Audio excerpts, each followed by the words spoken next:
So the president of the University of Missouri resigned today, and I really knew nothing of the controversy surrounding that institution until I checked out the different websites that were reporting it.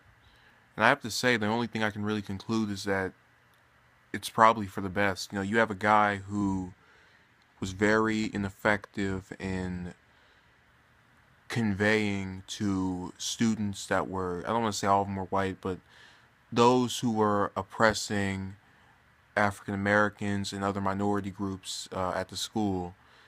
He was ineffective in doing anything about them or anything about the incidents or responding to it in any way that would actually be productive to stopping it from occurring further with other students.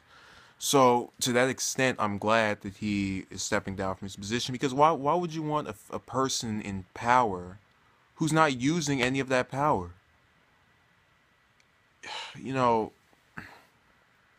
the really sad thing to me about this is that I like to really kind of say, oh, I live in, the year 2015, the 21st century, whatever, and say, oh, there's no way any of that stuff is still going on. There's no way. But sure enough, it's still occurring. It's still happening readily. You still have it on these school campuses. They were comparing this to the civil rights movement, and I'm really not surprised, and I'm really uh, not questioning their comparison because you have the similarity of oppression of a minority of minorities on the campus of that school, which really does nothing to better anyone or anyone's learning. The whole purpose of school is to get an education, not to go and get friends, not to go and be around people that like you. It's about getting an education, but there is a point where a person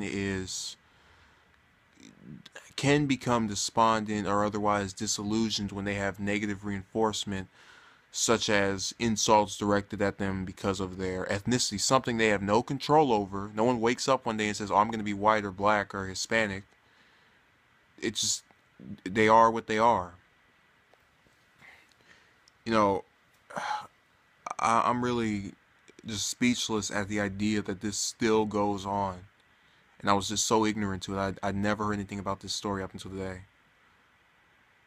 And it really bothers me because I like to kind of, again, live in that reality where, oh, everything is not even reality, just that, I guess, fake America where, oh, racism is, it's still around, but it's in the cracks, it's in the crevices, it doesn't happen anymore.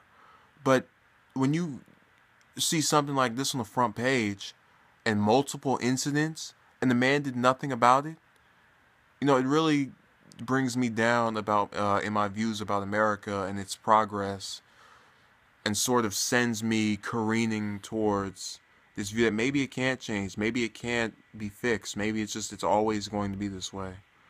And yeah, there's admittedly progress, but things are not, even if you're going to have students go to schools like this with people of other minorities and they still get messed with, they still get harassed over their race, you almost wonder what's the point of even having them around students who are of other minorities if all they're going to do is put them down for being another minority. And leadership really to me is standing up for the people that you represent, the people that you preside over, the people that you're supposed to lead, which I think for a president of a university, that's everybody on that campus. Yes, that's a lot of students, that's a lot of people, that's a lot of just different individuals to take account of or place importance to. But when they're going and they're reporting these incidents and you're getting them from the same ethnic group, the same group of people, and you can't figure out as the head of this institution that yes, they need help, yes, they need aid, yes, they need assistance, then why were you even in that position to begin with? I mean, it's like these guys get these president jobs or get these high-ranking positions, and they just say, okay, well, I'm gonna just be a figurehead and not do anything or make any change or really be remembered in any way besides just sitting there and collecting a paycheck. And that's how I think this guy's gonna be remembered. Tim Wolf.